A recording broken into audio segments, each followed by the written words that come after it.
Well, here's something you won't see on Western media. Ukrainian mothers taking to the streets of the capital, protesting their president Zelensky, chanting, "Shame on you." And before the war, Zelensky vowed to do everything in his power to negotiate with Russia. But of course, the strong hand of NATO is very strong, will stop at nothing to get its proxy war. Now moms watch as Ukrainian military grabbing young men off the streets, sending them to the meat grinder on the front lines. This young man grabbed right out of a university class in Ukraine. And the soldier then turns to the camera after they grab this guy and they tells the camera guy, "You're next." So I wonder why these moms are pissed. Former CIA analyst Larry Johnson has been calling BS on the Western media's fake news narrative about Ukraine winning this thing. He's written a series of devastating articles over the past few months showing just how bad things have been going for Ukraine. And he joins me now. Larry, good to see you again.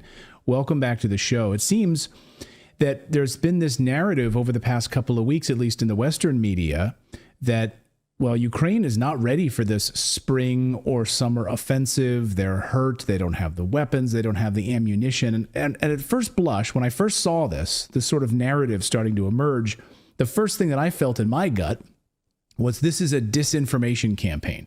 Like before a war happens, before D-Day happens, you start peppering everyone with fake news, fake information.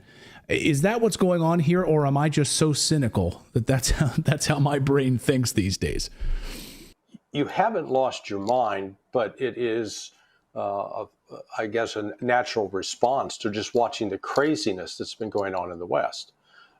We've just seen in the last month a complete opposite 180-degree turn of events from Lloyd Austin saying the Russians are losing and losing badly to the general in the European command that's in charge of the oil operation saying, no, the Russians haven't been degraded. Now, I think General Cavoli, who made that latter statement, was correct. But you're dealing with, in the United States, a delusional society coupled with not following any kind of standard military doctrine. And what do I mean by that? They keep announcing this counteroffensive like it's a Disney blockbuster that's going to open in July, coming soon to a theater near you and get everybody to, come see it.